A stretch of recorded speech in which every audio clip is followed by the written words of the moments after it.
Hello, and welcome to Public Art for Racial Justice Education's Financial Literacy Workshop, Part 2. Today we have with us Tamar Bates, who worked as a financial advisor for UBS and Raymond James and obtained a Chartered Retirement Plan Specialist certification, along with extensive training in financial planning. Tamar is going to be talking about financial literacy. Welcome. So the primary thing we're looking at today is how do you manage uneven income, which is true for many people who are full-time or even part-time artists, is that maybe some months your income is going to be different than other months.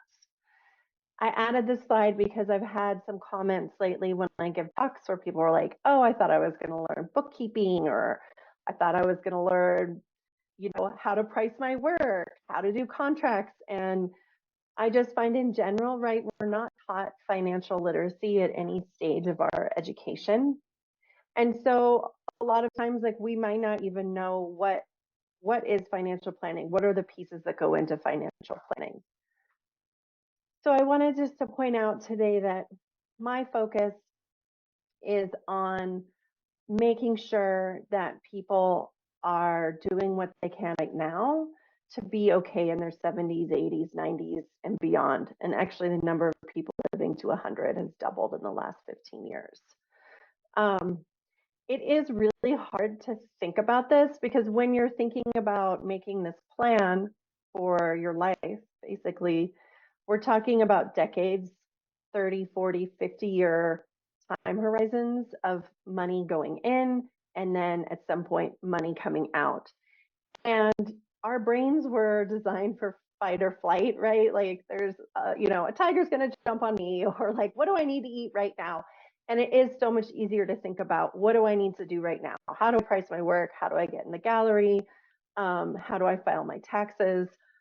And those are all the day-to-day things that people need to figure out. And maybe, and those are also always in process, and those are really important. I also find that, especially for financial people who work with artists, there's a lot of work being done in these areas of professional development. How to write a grant, how to write your artist statement. And there's fewer. So I used to be on the board of Creative Capital. They told me that I was one of the only people in the country with the background that I have, being a former financial advisor at UBS, who works primarily with artists. And it hardly anybody talks about this with artists, right? How do you create a retirement plan? Part of the reason is because the people who work on retirement planning generally only work with very wealthy people. Also, I get a lot of feedback that, artists don't want to retire. Artists aren't planning on retire. Don't say the word retirement to an artist, which I get, right? We're probably not going to be, you're not going to be like on the golf course having an Arnold Palmer.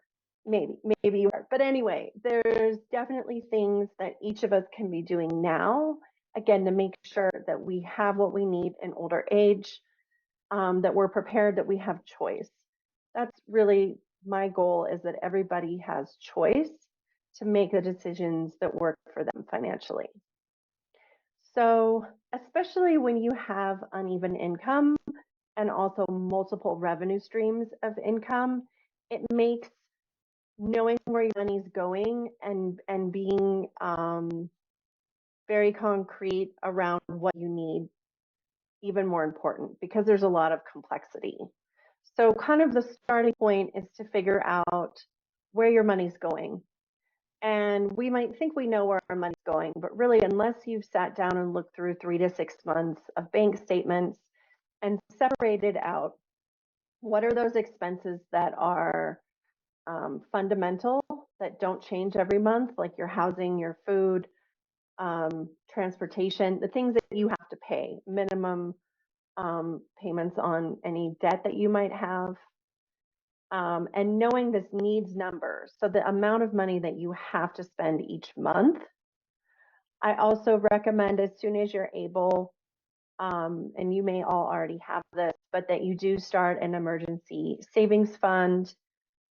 The typical advice that you have 3 to 6 months of your living expenses needs number saved, that can seem very overwhelming. I definitely don't have that amount in my savings account. But if you break it down and just think about trying to save at least even 1 month of this needs number, and just start by moving $25 a month or something like that into a savings account, I do recommend having a separate account for savings, and automating it and putting a small amount in there every month that you can put in there no matter what your income might be. Can I Um, ask a quick yes, question? So when you say a separate account from for savings, yeah, do you mean like a checking account and a savings account, or do you yes. mean like a separate account? Like, No, a separate savings account from your okay, checking. okay. Yeah. And right now it's possible to earn 4+% on cash. So for a long time, you know, you might have a savings account and it was earning 0.01% interest. But now it's actually possible to make 4.75% interest on your cash. So I also recommend, if wherever you're currently banking at, a bank or a credit union, that you ask them what is their highest interest earning savings account option. Because what's happening now is that banks are really promoting to outside customers, hey, if you bring your money here, we can give you 4.5% on this account. But they're not doing it for their current customers, right? So you might, if you have an existing account, you might still be earning that 0.01% interest that was the case 4 years ago, right? Um, so that's something I recommend. And also, if you had a chunk of savings, let's say you were planning on buying a home and then didn't end up, finding the right home to buy, and you're looking for the place that has the highest earning interest, I just recommend going on nerdwallet.com and you can search for highest interest savings accounts and it'll give you a whole list and what the current rates are. And a lot of the ones offering the highest rates are online banks like Ally Bank. Okay, but getting back to planning. So, what you need to kind of get your arms around planning your finances with uneven income, multiple revenue streams, etc.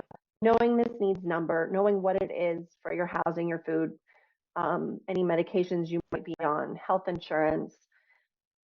When you know this number of what you need to make, that is going to influence also what you can charge per hour per project. So a lot of this talk is geared to people who maybe who have been working full time. They're looking at becoming a full time self-employed person, full time artist. Um, so again, you might already, let me get a sense. Who does have multiple streams of revenue, or who does have like mixed W-2 and like 1099 income? Okay, I do. okay. And so probably you figured out a lot of these pieces. So I'll start moving a little bit quicker. But knowing what you charge per hour and project is also going to influence how you're spending your time so that you know that you're spending your time on those activities that are at least going to get you this amount that you need to live on. The other thing that I often see people forget is to factor in taxes. So, especially if you were to receive a large grant or fellowship or something like that, kind of knowing right off the bat that 25 to 30% of that should be set aside to pay taxes.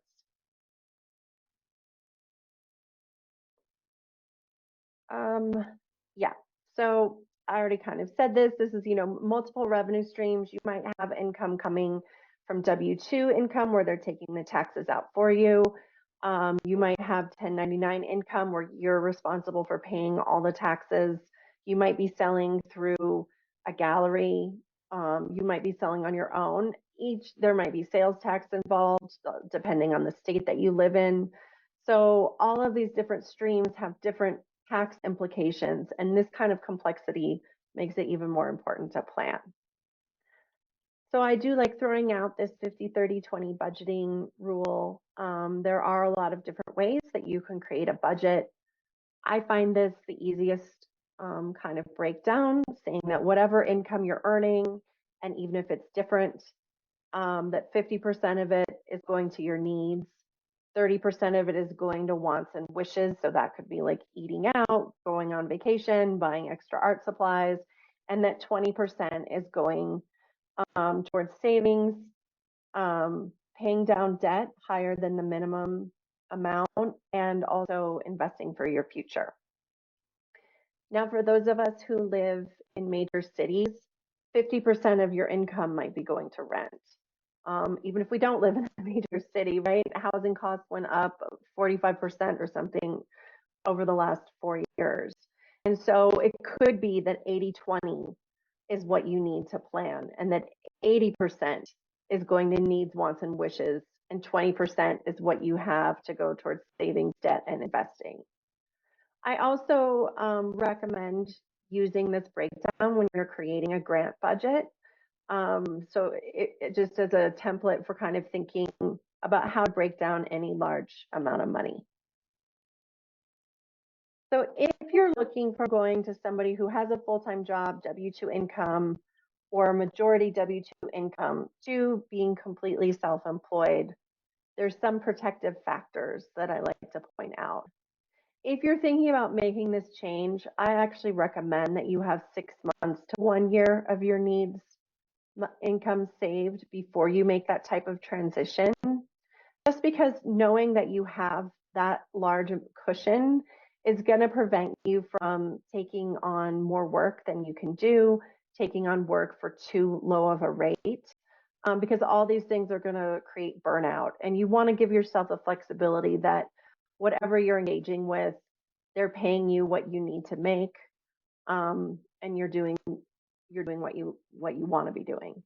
I have a link to a cash flow worksheet here, and this is also one of my favorite sites for tax advice, the Hell Yeah Group, Paco de Leon. This cash flow template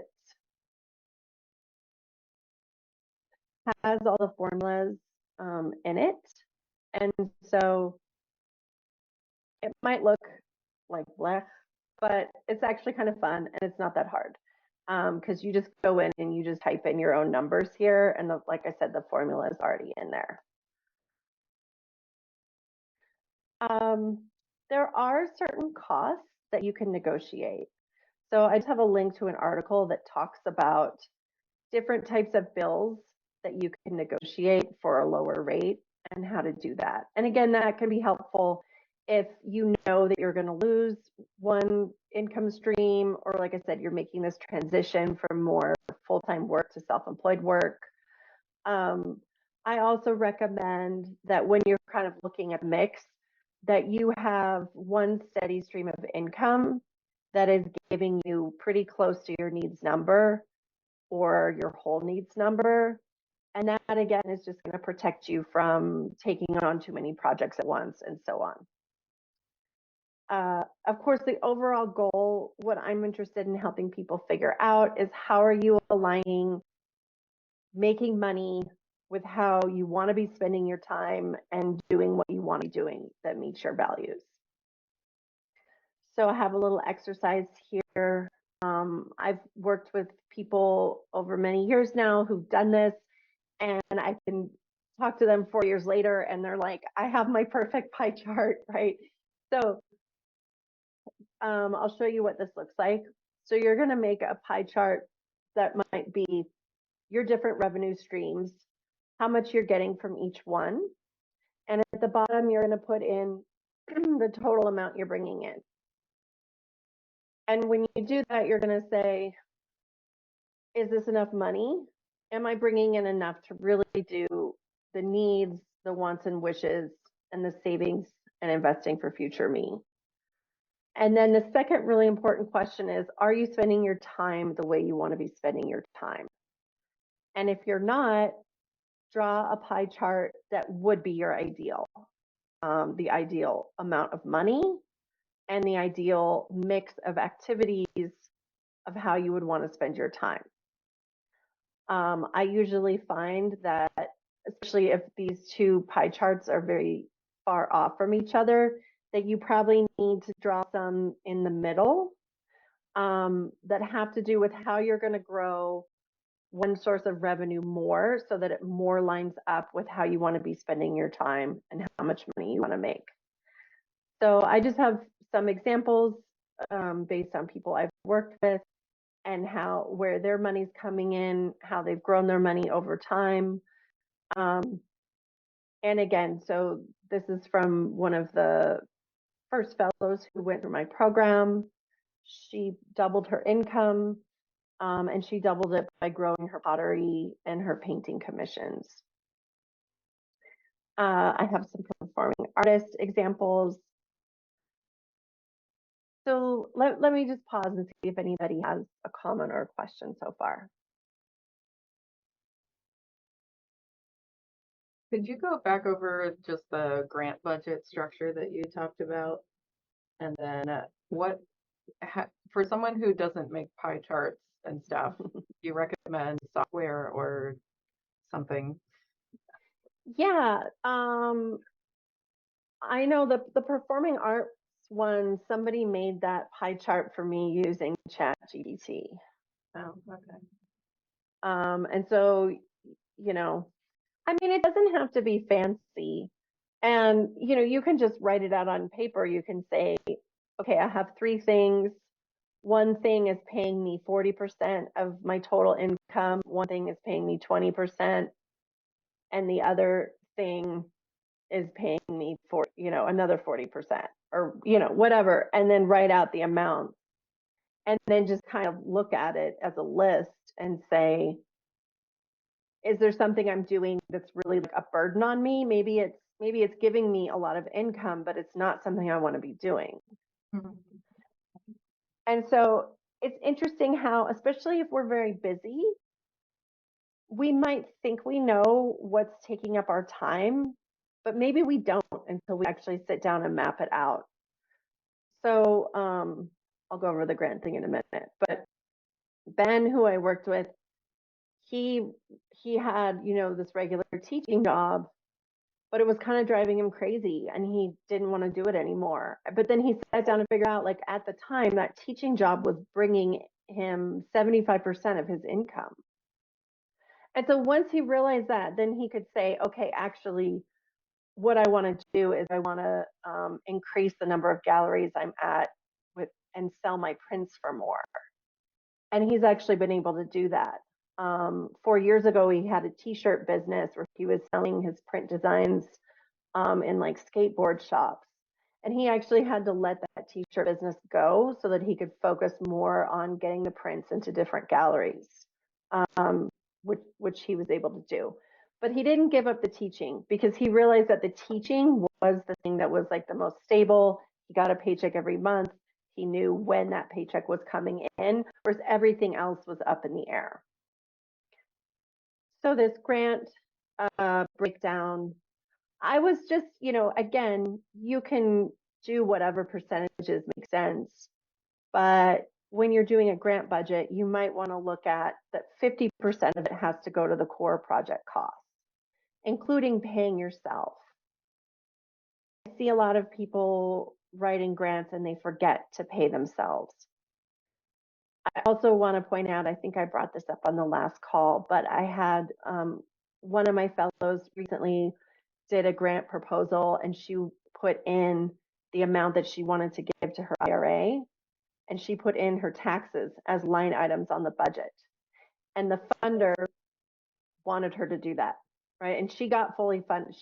So, you know, thinking about this, the cost for yourself, it does include you taking care of yourself in the future and you know, paying your taxes. And we can't, but I mean, not every funder is probably going to be open to that, but people are starting to change their perspective on what's needed for artists to truly support themselves.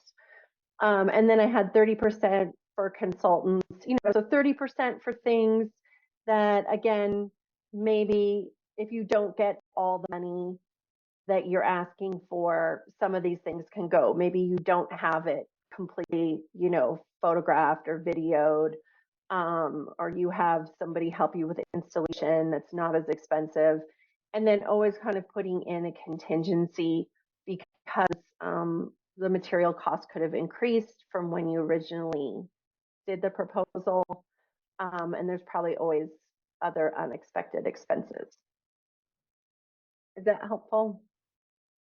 Yeah, do you find that people are more successful at kind of building that contingency sort of within the other line items, or just listing an extra 20% as a contingency? I'm not an expert in this. My recommendation would be that maybe you do a mix of that and you pull out like 10% for contingency. And then some of the other costs you kind of build in, like those material costs and stuff, you build it into the line items as you're developing it. Okay, where were we? Okay, so we're jumping into investing and looking at setting aside money for yourself as soon as you can. And I'm going to start in a different place. So this is just a chart. This is a graph showing that somebody who starts investing at age 22 ends up with almost twice as much money as someone who waits until age 32. And this is because of compound interest. Again, when we're looking at, like I said, these really long time horizons. So you might not think that waiting 10 years makes such a huge difference, but it does, because if our money is invested in the stock market, again, S&P 500, that's the top largest 500 companies in the United States. It's the average that it's returning every year is 7%. Again, the stock market hardly ever does 7%. Sometimes it does 35%. Sometimes it does negative 18%. But the average over 10 years is 7. Your money will double every 10 years. And that's why even having this head start ends up making such a difference. This basically just shows in a table format the same thing. Just if you start in your 20s, you don't need to put as much away as someone who waits until their 30s, 40s, or 50s. This doesn't mean if you're in your 50s and you haven't started saving yet, it's a lost cause, or even your 60s. So what I would say, if you have 10 to 15 more years, you're going to be working and earning income, there's still time to start investing money for the future. If you have less than 7 years, less than 10 to 7 years, I would recommend doing something safer with your cash than putting it in the stock market. And this is also true, again, let's say you have a lump sum that you were planning to buy a home with, couldn't find a home to buy. I bring this up as an example because it's one that a lot of people ask me about. They say, Tamara, I have $30,000. It's just sitting in my savings account, but I do want to buy a house in 2 years. What should I do with that 30,000 so it's not just sitting there? And I say, don't put it in the stock market, because the business cycle goes up, it goes down, right? We never know where we're at in the business cycle. So right now the stock market has been going up since the beginning of the year.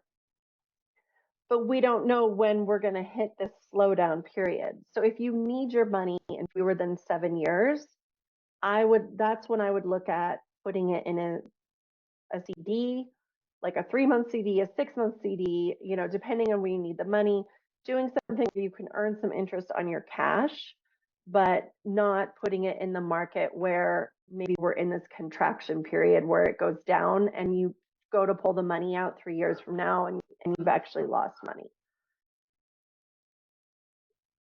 Okay, so my recommendation is that you start saving and investing for future you as soon as you possibly can. The easiest way, the first way to do this is to open an individual retirement account. You can do a traditional IRA or a Roth IRA. Can I just see a show of hands of who has one of these? Okay. There's a lot of confusion around what the difference is. Basically, traditional IRA can help you lower your income for your taxes. So whatever amount you put into your traditional IRA, that's coming off of your taxable income. That comes at a price, though. Putting money away, these tax deferred money, the IRS has set up penalties because they're giving you this break on your taxes by putting money in the IRA. Then if you go to pull it out before age 59 and a half, you're going to pay a 10% penalty. And anytime you pull money out of a traditional IRA, it's going to be considered taxable income because you didn't pay taxes on it to begin with. It came off of your taxable income. When you pull it out, you will be taxed on that income at whatever tax bracket you're in. So if you're in your 20s, 30s, even 40s, and 59 and a half seems like a really long time away, I would much rather have you do a Roth IRA. And a Roth IRA is something that I actually recommend for anyone because it's the only tax-free thing that Congress ever authorized. So with a Roth IRA, it's not helping you on your taxes that year. It's considered after-tax money. But whatever you put in, it's going to grow tax-free. As long as the money's in there, you can buy and sell within the account. You don't pay taxes on any gains. But here's the important part. You can pull the money out and you won't get a penalty. So if the money's been in there for 5 years, you can pull it out for any reason. If it's been in there less than 5 years, there's 10 reasons that you can pull it out, and again, there won't be any consequences for doing so, like a medical emergency, higher education, first-time home purchase. If those things don't apply, you may have to pay capital gains tax if it's been in there less than 5 years. Capital gains tax is always smaller than income tax for the most part. The other thing I want to say about this, we're in this time period right now where you can make contributions for 2023 and for 2024. So up until April 15th, you can put money in for 2023. So if, for example, you received a large grant award or something happened in 2023 and you're going to owe a lot of taxes and you just figured this out and you still have the money, you might want to consider doing this traditional IRA so that that money comes off your taxable income.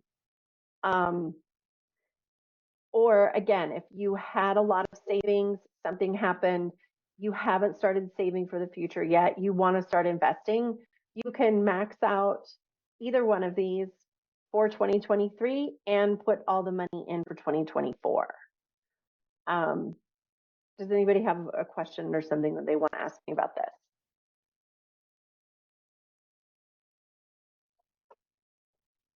Okay. The other thing that I want to point out is this option of doing a SEP IRA. SEP stands for self-employed,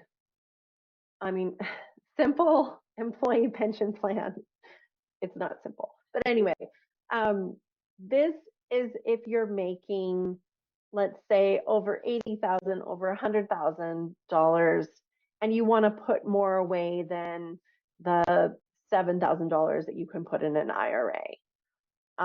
This allows you to put up to about 24.5% of your income after expenses. It's the biggest tax deduction that you can receive as a self-employed person.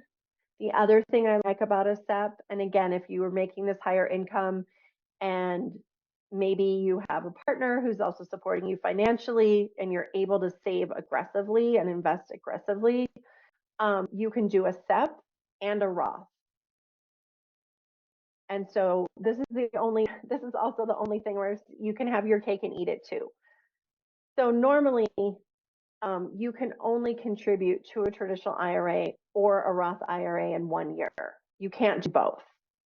But the SEP allows you to contribute money that is coming off of your taxes that will help you on your tax bill, and money that's going to be tax-free. When you pull it out, you're not going to owe taxes on it. Does anybody have a question about that? So do you have to have a Roth or traditional before you can have a SEP? No. You can open a SEP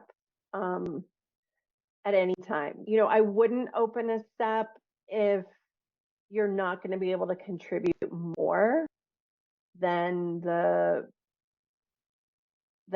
like 7,000 and 8,000 that are for the regular IRAs. Mhm. I would only do it, like I said, if you have a high income that you're trying to get down, and you know you want to contribute more than $7,000 or $8,000. Even if it's 10, even if it's 9, this is probably a better option for you. So I have a question.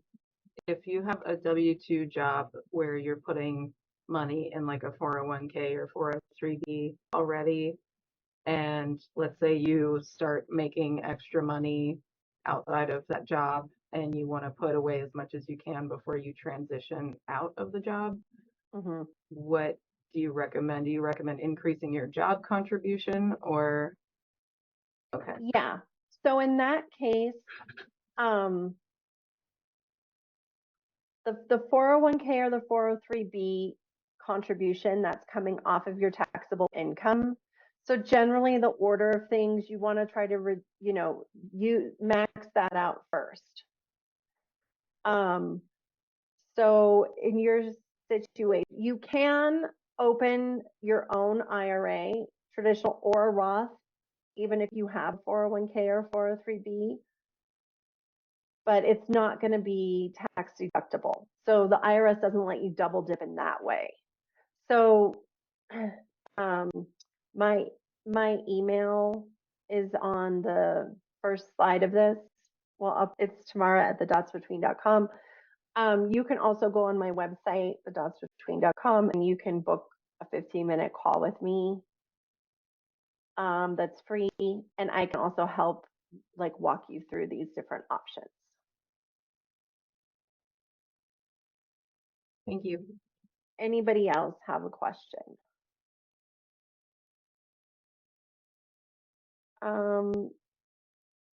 Let me just touch for a second on 401k and 403b plans, because you may be working at an organization and enrolled in this, but it doesn't make any sense, and like the HR person never explained it well, which is is often the case.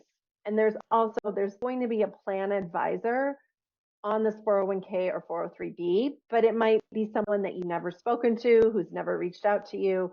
So I just have like these little questions, some things that you should go figure out. You should figure out how to access your account online and look at what are you invested in?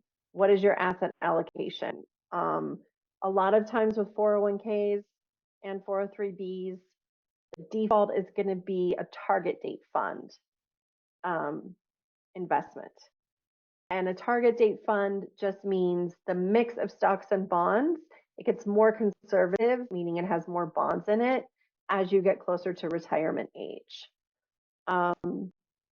Also, some people who work for educational institutions could have a defined benefit plan, and that's more like a pension where you don't necessarily have control over what it's invested in, and it's based on how many years of service you work for that organization. So having a call with that plan advisor and figuring out what type of plan you have. Is there a match from the employer? I mean, normally there is going to be at least a 3% match. Making sure that you're putting enough in that you're getting the full amount. And then also, if you have other little 401ks and 403bs scattered around from previous jobs, it's better to have one main pot of money that you're putting things into, because of that chart I showed you with compound interest. Like one bigger pot of money is going to grow more than a bunch of small little pots. So if you're able to roll over past 401ks into your current. You're able to roll over 401ks into an IRA as well. And anything that you want to talk to me about those types of situations, again, just go on my website and book time with me. Maybe Jack can put that page in the chat. I'm not good at talking and doing things at the same time. I'll do it. Okay, thanks. So I think it's on my program page or my about page. Anyway, if you haven't started investing, I really recommend that you use a low-cost provider. I happen to like Ellevest. I like Ellevest because you pay a membership fee versus paying a percentage of assets under management. And so no matter how much money you have in there, your fees aren't going to change. They also don't charge you fees inside the investments. So a lot of times people think that they're not paying any fees for investing, but it's because the fees that they're being charged are inside the investment and maybe they can't see it. Betterment, Fidelity, Vanguard, all of these brokerage firms have low cost options. They have good choices. I don't recommend picking individual stocks. I recommend doing what's called a robo-advisor, where you're paying 0.25% of, again, the total that you have invested. And with a robo-advisor, they're going to ask you a quiz to try and gauge how aggressive you want your portfolio invested. So this is another thing about the finance world that I don't find helpful is the language they use. Because a lot of times if you go up to someone and you're like, how aggressive are you? You're gonna be like, I'm not aggressive, right? But when it comes to this, you do want to be aggressive. So an aggressive portfolio means that probably 80% plus is invested in stocks. The more you have in stocks, the more it's going to bounce around and go up or down. But again, over 10, 20, 30 years, the more it's going to grow. Up until recently, bonds had been just like this flat line. The younger you are, it used to be that they said, okay, do your portfolio breakdown based on your age. So if you're 60, you do 60% stocks, 40% bonds. That doesn't really apply any longer. Ruth, did you have a question? Okay, you were just shaking your hand. Okay.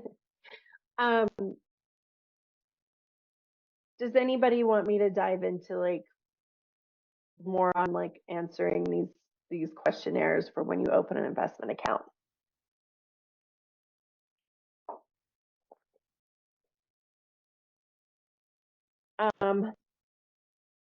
I talked about time horizon a little bit. This is how long you plan to keep your money invested before you pull it out. This is going to be one of the questions on there because again, the shorter time that you have, the less likely you should be in stocks. The longer time horizon you have, the more you can be more heavily invested in stocks. Okay, we are coming up on the hour. I want to talk about Social Security because I find Social Security is something that isn't well understood. A lot of times people think Social Security is something that's going to disappear. And it's something that I try to talk to every artist group I work with about Social Security because I worked with an artist here in Santa Fe, my neighbor's mom, who was in her 70s, had been self-employed over her entire career, most of her entire career, had always been paid under the table. When she did her taxes, right, she tried to show as little income as possible so that she didn't have to pay taxes. What happens when you do that is that you're not paying into Social Security. So now she's in her mid-70s. She has $800 a month of Social Security to live on. That is all she has to live on.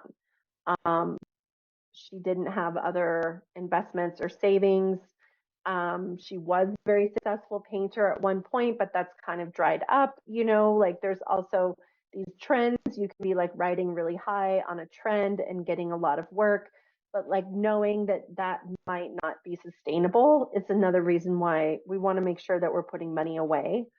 but also with Social Security, that we understand that we're doing enough to get the credits to qualify.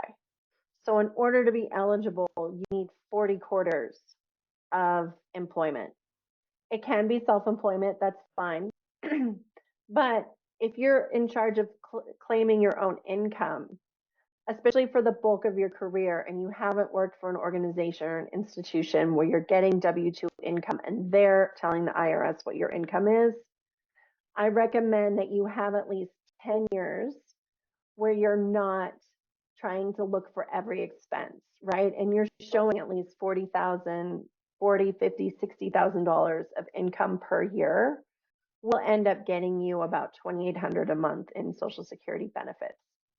So it's probably, not going to be enough to live on, but we want it to be as at least a third or a half. Because again, if you're looking at collecting Social Security from, let's say, age 67, and if you live to 100, this can be, and if you're married also and your spouse has Social Security, it can be $900,000 in benefits over that time period. So it's definitely something important and something that we don't want to push aside. It's something we can change up until age 70 as long as we're working. So I worked with an artist in New York who at age 60 decided to go back, get her PhD, started working for the city of New York system as an administrator, making $100,000 a year. Up until then, she had been a costume designer for the Metropolitan Opera. Her Social Security was $800 a month. Now her Social Security is $3,000 a month because it's based on an average of your 10 highest earning years. Those don't have to be consecutive. Does anybody have a question on what I'm saying?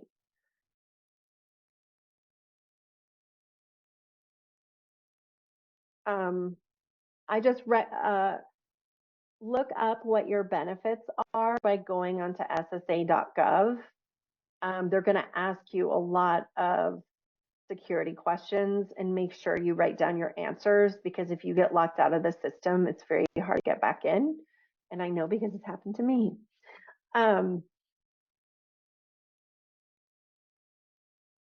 Social Security, I do not believe that it will be going away.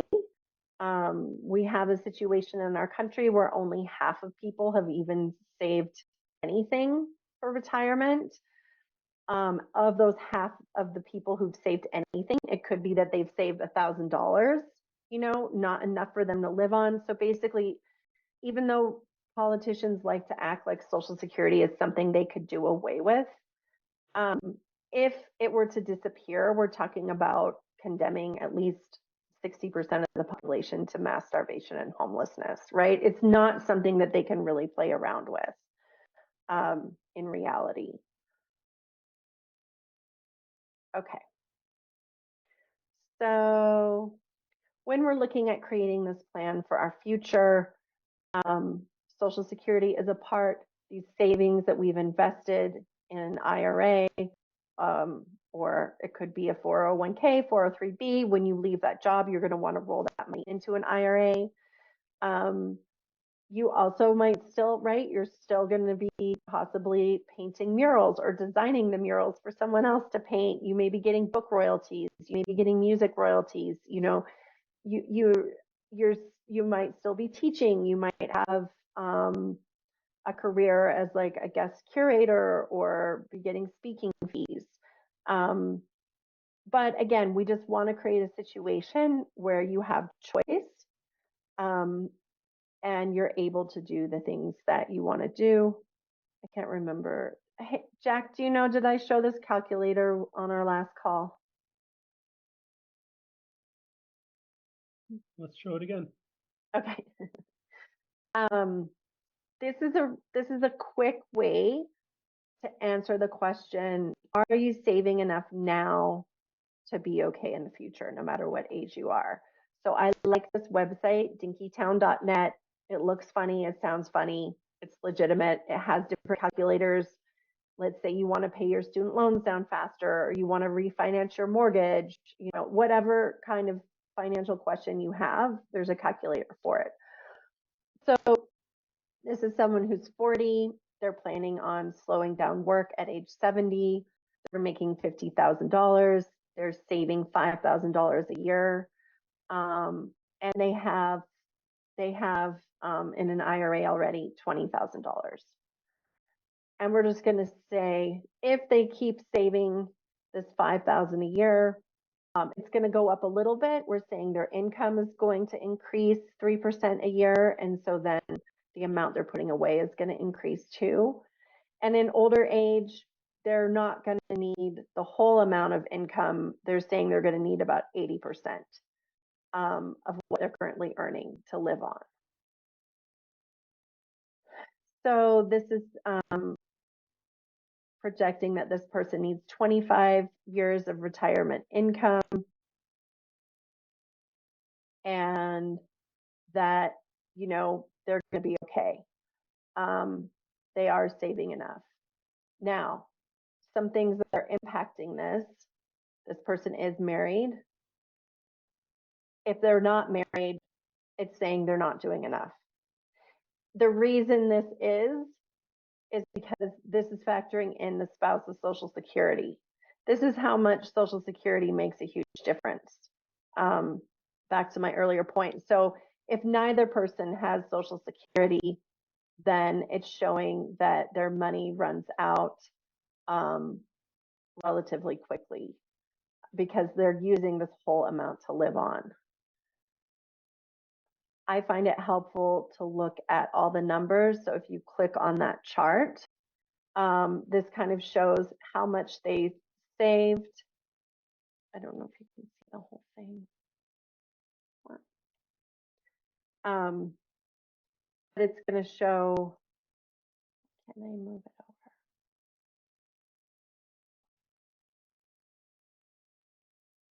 Here's their money. So they started out with this 20.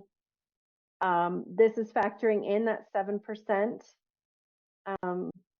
market return.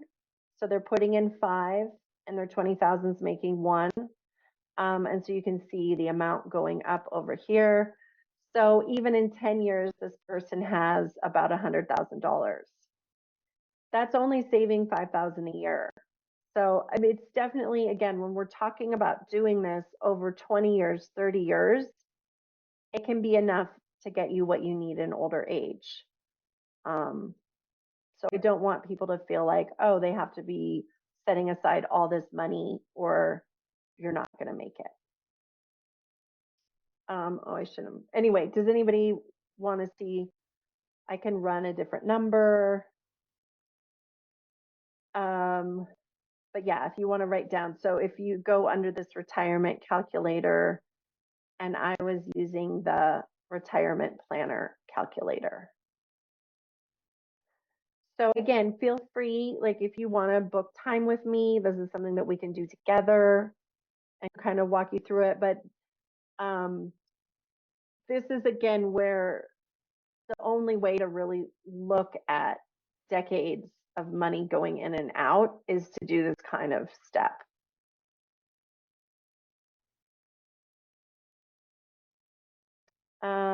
I just saw an article in the New York Times that there is increasing Social Security fraud. This is something for those of you who said that you're taking care of family members too, just to be aware of. I just copy and pasted everything that was in this article about what you do if you see fraud. And so what's happening is somehow people, and again, I don't know how because I can't even get into the Social Security website, but they're getting in and they're changing what bank account benefits are being mailed to. And so if you're caring for someone elderly and maybe they're not, totally paying attention, like they got their benefits direct deposit, all of a sudden it disappears. Anyway, these are steps to do to address that. And for parents, in general, if you're looking at saving for children's college fund, I recommend that you're still doing your own IRA or your 401k contribution first, and that you're maxing that out before you do any type of college savings plan or other type of account for a minor. And same thing if you're helping parents, that I have some links to like different places that have uh, financial resources for elders, that you're trying to find resources outside of your own resources to cover these things. Did I put the college? Yeah. There's also, it doesn't sound like this applies to people right now, but there's this really great scholarship site called Going Merry, where you can search for all types of scholarships across the country. But my recommendation, I see a lot of people choosing to spend their money on family members and they haven't covered themselves enough. And so I just want to say, make sure that you're doing everything you need to do for yourself. And there are resources for younger people. You know, there's resources for people to go to college, and there's resources for older family members. I also recommend um, going to, you know, the community foundation wherever you live, looking at who they fund, to find different support services in your community, going to the city page on whatever city you live in, going to that city social services webpage, looking for resources there. Um, Another thing that I see a lot of times is that people will pull money out of their 401k to cover some type of family medical emergency, and they think, oh, I'll put the money back in. They never do. And again, when we were looking at the time horizons and the growth, even pulling a few $1,000s out of a retirement account can mean $100,000 down the road. And so please don't use your retirement accounts to help family members unless, you know, as just think of it as like the last possible option, and try to find other resources in your community that can help you. I put some links to artist residencies that you can bring children to. Um, I'm not going to go into this because we're out of time, but unless somebody has a question about life insurance. But this is also something, if you want to talk to me about personally, we can talk about it on a call. I am seeing that there's a lot of, well, I would call them scams. There's a lot of things on like TikTok and YouTube now about life insurance as an investment vehicle. That's not something that I recommend doing. And that was my last slide.